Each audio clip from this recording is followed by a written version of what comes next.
ായിട്ട് ചെയ്യാറുള്ളത്. നമ്മൾ പൊതുവായിട്ട് ബൈബിളിൻ്റെ അല്ലെങ്കിൽ ഖുർആന്റെ ദൈവികത എന്ന് പറഞ്ഞുകൊണ്ട് ഈ വിഷയം അവതരിപ്പിക്കുമ്പോൾ ഒരുപക്ഷേ നമുക്കെല്ലാവർക്കും ബൈബിളിനെ കുറിച്ചുള്ള നൂറുകണക്കിന് ചോദ്യങ്ങളെക്കുറിച്ച് സംശയങ്ങൾ നിവാരണം ചെയ്യുവാനായിട്ട് ഈ വേദി സാധ്യമല്ല. വിശുദ്ധ ബൈബിളിൻ്റെ പഠനങ്ങൾ ഒത്തിരിയേറെ വിപുലമായതുകൊണ്ട് അത് അവതരിപ്പിക്കുന്ന വ്യക്തിക്ക് അതിൻ്റെ എല്ലാ കോണുകളിൽ നിന്നുകൊണ്ട് ഒരുപക്ഷേ എല്ലാ കാര്യങ്ങളും ഒരുപോലെ അവതരിപ്പിക്കുവാനും പ്രയാസമാണ്. ഈ പരിമിതിയിൽ നിന്നുകൊണ്ടാണ് ഇന്നത്തെ വിഷയം ഞാൻ കൈകാര്യം ചെയ്യുക. ഇന്ന് ബൈബിളിനെ കുറിച്ച് ചോദിക്കപ്പെടുന്ന ചോദ്യങ്ങളിൽ സിംഹഭാഗവും ഒരുപക്ഷേ വിശുദ്ധ ഗ്രന്ഥത്തിൽ വിശ്വസിക്കാത്തവര് കണ്ടെത്തിയ ചോദ്യങ്ങളല്ല. വിശുദ്ധ ഗ്രന്ഥത്തിൽ വിശ്വസിക്കുന്ന ക്രൈസ്തവര് വിശുദ്ധ ഗ്രന്ഥം പഠന വിഷയമാക്കിയപ്പോൾ അവര് ഈ ഗ്രന്ഥം പഠിക്കുവാൻ വേണ്ടി ബൈബിളിനോട് പണ്ഡിതന്മാരോട് ചോദിച്ച ചോദ്യങ്ങളാണ് ഇന്നൊരു പക്ഷേ ലോകത്തുള്ള മറ്റ് ബൈബിളിലെ ദൈവികത വിശ്വസിക്കാത്തവര് ഒരുപക്ഷേ കൂടുതലായിട്ട് ചോദിക്കുക. അതുകൊണ്ട് വിശുദ്ധ ഗ്രന്ഥത്തിൻ്റെതായ പഠനം ക്രൈസ്തവരിലാണ് ഏറ്റവും കൂടുതൽ നടന്നിട്ടുള്ളത്. അത് സമ്പൂർണമായിട്ട് നടന്നിട്ടുള്ള ഒരു പഠന രീതിയായിട്ടാണ് കണക്കാക്കപ്പെടുക. ആദ്യമായിട്ട് എന്താണ് ഈ വിശുദ്ധ ബൈബിൾ? വിശുദ്ധ ബൈബിൾ ദൈവത്തിൻ്റെ വെളിപ്പെടുത്തലാണ്. ദൈവം തന്നെ മനുഷ്യന് വെളിപ്പെടുത്തി കൊടുക്കുന്നു. താൻ ആരാണ് എന്ന് മനുഷ്യനോട് സംസാരിക്കുന്നു. ദൈവം താൻ ആരാണ് എന്ന് മനുഷ്യനോട് പറയുക മാത്രമല്ല, ആരാണ് മനുഷ്യനെന്ന് വചനം പറയുന്നു. എന്താണ് പ്രപഞ്ചമെന്ന് പറയുന്നു. എങ്ങനെയാണ് മനുഷ്യനും ഒന്നിച്ച് ജീവിക്കേണ്ടത് എന്ന് വചനം പറയുന്നു. അപ്പോഴ് ദൈവം തന്നെ വെളിപ്പെടുത്തുന്നു എന്ന് പറയുന്നതിൻ്റെ അർത്ഥം, ദൈവം തന്നെ വെളിപ്പെടുത്തുമ്പോൾ ദൈവം വെളിപ്പെടുത്തുന്നത് തന്നെ മാത്രമല്ല, മനുഷ്യനെയാണ്, പ്രപഞ്ചത്തെയാണ്, താൻ സൃഷ്ടിച്ച സർവ ചരാചരങ്ങളെയുമാണ് ദൈവം വെളിപ്പെടുത്തുക. അപ്പോഴ് വചനഗ്രന്ഥത്തെ നമ്മൾ ദൈവത്തിൻ്റെ വെളിപ്പെടുത്തൽ എന്നാണ് പറയുക. വചനം എന്ന വാക്ക് തന്നെ ഒത്തിരിയേറെ താത്വികമാണ്. നമ്മൾ പറയുന്ന ഒരു വാക്ക് ഭാഷയിലെ ഒരു വാക്ക് എന്നല്ല അതിൻ്റെ അർത്ഥം. അത് ഒരു റിയാലിറ്റിയാണ്. ഹൈന്ദവ ചിന്തയിൽ ഓംകാരം എന്ന് പറയും. ഓം, വചനം. ആദിയിൽ വചനമുണ്ടായിരുന്നു, വചനം ദൈവമായിരുന്നു, വചനം ദൈവത്തോടു കൂടെയായിരുന്നു. ആദിയിൽ ഉണ്ടായിരുന്നതാണ് ഈ വചനം.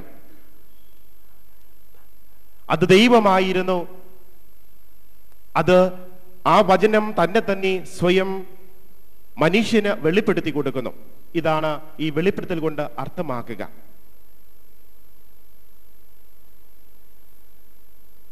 ഹെബ്രായർക്ക് എഴുതിയ ലേഖനത്തില്, വിശുദ്ധ ഗ്രന്ഥത്തില് ഇപ്രകാരമാണ് നമ്മൾ ഈ വെളിപ്പെടുത്തലിനെ കുറിച്ച് വായിക്കുക. പൂർവകാലങ്ങളിൽ പ്രവാചകന്മാർ വഴി വിവിധ ഘട്ടങ്ങളിലും വിവിധ രീതികളിലും ദൈവം തന്റെ പിതാക്കന്മാരോട് സംസാരിച്ചിട്ടുണ്ട്. എന്നാൽ ഈ അവസാന നാളുകളിൽ തൻ്റെ പുത്രൻ വഴി അവിടുന്ന് നമ്മോട് സംസാരിച്ചിരിക്കുന്നു. ദൈവത്തിൻ്റെ വെളിപ്പെടുത്തലിനെ കുറിച്ച് ഹെബ്രായർക്ക് എഴുതിയ ലേഖനത്തിൽ ഇപ്രകാരമാണ് നമ്മൾ വായിക്കുക.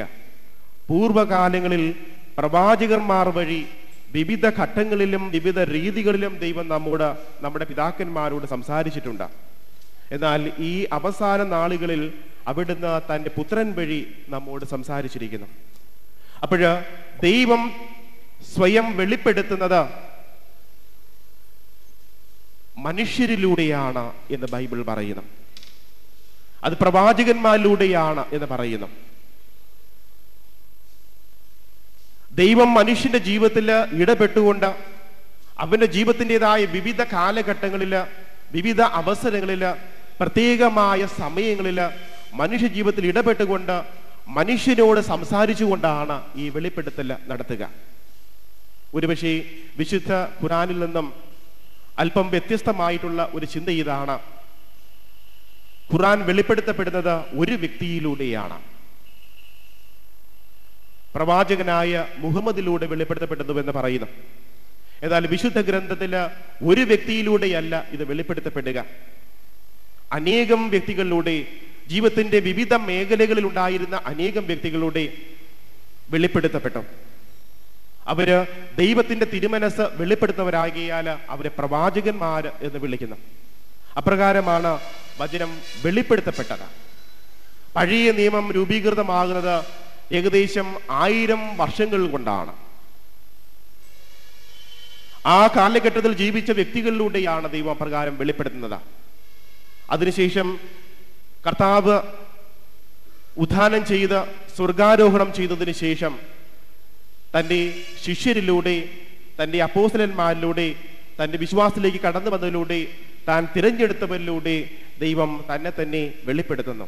ഇതാണ് വെളിപ്പെടുത്തലിൻ്റെതായ സംഭവം, വെളിപ്പെടുത്തലിൻ്റെതായ കഥ. ഈ വെളിപ്പെടുത്തലിന് വിശുദ്ധ ഗ്രന്ഥത്തില് മറ്റൊരു പ്രത്യേകതയുള്ളതാണ്. വ്യക്തിയോട് ദൈവം ഒരുപക്ഷെ എല്ലായ്പ്പോഴും നേരിട്ട് സംസാരിച്ചുകൊണ്ട് ഇത് എഴുതൂ എന്ന് പറഞ്ഞുകൊണ്ട് അല്ല ദൈവം വെളിപ്പെടുത്തിയത്. അപ്രകാരവും ബൈബിളിൽ പറയുന്നുണ്ട്. എഴുതുക എന്ന് പറഞ്ഞുകൊണ്ട് വെളിപ്പെടുത്തുന്ന സംഭവങ്ങളുമുണ്ട്. എന്നാൽ പല രീതിയിലാണ് ദൈവം വെളിപ്പെടുത്തിയത്. ഈ വചനത്തിൽ പറയുന്നു, പല രീതികളിലാണ് ദൈവം വെളിപ്പെടുത്തിയത്. പ്രത്യേക സംഭവങ്ങളിലൂടെ വിശുദ്ധ ഗ്രന്ഥ പണ്ഡിതന്മാർ അതിനെ വിളിക്കുന്നത് ദൈവ നിവേശനം എന്നാണ്. ദൈവ നിവേശിതം അല്ലെങ്കിൽ ഇൻസ്പിറേഷൻ എന്നാണ് പറയുക. ദൈവം ഒരു വ്യക്തിയെ പ്രചോദിപ്പിക്കുന്നു, നിവേശനം നൽകുന്നു, തിരഞ്ഞെടുക്കപ്പെട്ടവരിൽ തൻ്റെ വചനം വർഷിക്കുന്നു. ഈ വചനം വർഷിക്കപ്പെട്ട വ്യക്തി അവൻ്റെതായ ഭാഷയിൽ, അവൻ്റെതായ ജീവിത അനുഭവത്തിൽ, അവൻ്റെതായ ഭൗതികമായ അറിവിൽ നിന്നുകൊണ്ടാണ് ഈ വചനം രേഖപ്പെടുത്തുക. അപ്പോൾ വചന വെളിപ്പെടുത്തതില്, വചന രൂപീകരണത്തില് 2 വ്യക്തികളുണ്ട്, 2 ഗ്രന്ഥകർത്താക്കളുണ്ട്. ഒന്ന് സർവശക്തനായ ദൈവം, 2 ഇത് മാനുഷികമായി എഴുതിയ തിരഞ്ഞെടുക്കപ്പെട്ട വ്യക്തികളാണ്. ക്രൈസ്തവികത ദൈവശാസ്ത്രം അംഗീകരിക്കുന്ന വസ്തുതയാണ് ഇത്. എന്തുകൊണ്ടാണ് ദൈവം ഈ വ്യക്തികളെ തിരഞ്ഞെടുത്ത് ഈ വെളിപ്പെടുത്തൽ നടത്തി എന്ന് ചോദിച്ചാൽ, അവിടെയാണ് ബൈബിളിൽ വെളിപ്പെടുത്തപ്പെടുന്ന ദൈവത്തിൻ്റെതായ ശ്രേഷ്ഠത നമ്മൾ കണ്ടെത്തുക. ദൈവം താൻ സൃഷ്ടിച്ച മനുഷ്യനെ ഒരു വസ്തുവായിട്ടല്ല കാണുക, ഉപയോഗിക്കേണ്ടതായ ഒരു വസ്തുവായിട്ടല്ല കാണുക, അല്ലെങ്കിൽ വെറും ഒരു അടിമയായിട്ടല്ല കാണുക. ദൈവം മനുഷ്യനെ സൃഷ്ടിച്ചത് സ്വന്തം ഛായയിൽ തൻ്റെതായ സ്വാതന്ത്ര്യം നൽകിക്കൊണ്ടാണ് മനുഷ്യനെ സൃഷ്ടിച്ചത്.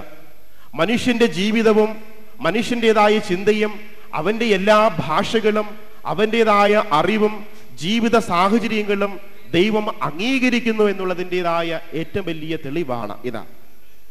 ദൈവത്തിൻ്റെതായ മനുഷ്യ അവതാരത്തെക്കുറിച്ച്, അവിടുന്ന് എപ്രകാരമാണ് മനുഷ്യലേക്ക് ഇറങ്ങി വന്നതിനെ കുറിച്ച് പിന്നീട് ഞാൻ സംസാരിക്കും.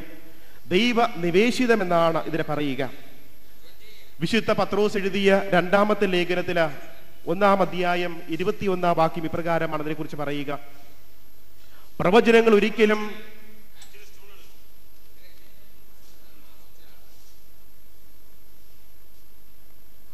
മാനുഷികമായ ചേതനയാൽ രൂപം കൊണ്ടതല്ല, പരിശുദ്ധാത്മാവിനാൽ പ്രചോദിതരായി ദൈവത്തിന്റെ മനുഷ്യർ സംസാരിച്ചതാണ്. അപ്പോൾ ദൈവം തിരഞ്ഞെടുത്തപ്പെട്ട മനുഷ്യര് സംസാരിച്ചതാണ് ഈ വചനം. ദൈവം നിവേശിപ്പിച്ച വചനം മനുഷ്യൻ തൻ്റെ ഭാഷയിലാണ് സംസാരിച്ചത്. ഒരു വ്യത്യാസം ഖുറാനുമായിട്ടുള്ളതാണ്.